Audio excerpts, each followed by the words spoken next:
శ్రీరామనవమి నాడు కళ్యాణం చేయడం ఎంత అవసరమో మకుటధారణ సర్గ పారాయణ చేయడం అంత అవసరం. ఆ రోజు ఉదయమే అందరూ కలిసి దేవాలయంలో కూర్చుని రామనామం ప్రారంభం చేస్తారు.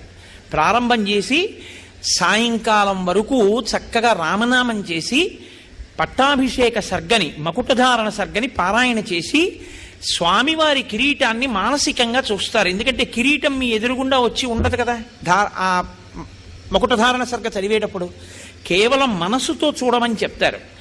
మనసుతో చూసి ఈ కిరీటధారణ సర్గకి సంబంధించినటువంటి 3 శ్లోకాలు ఉంటాయి.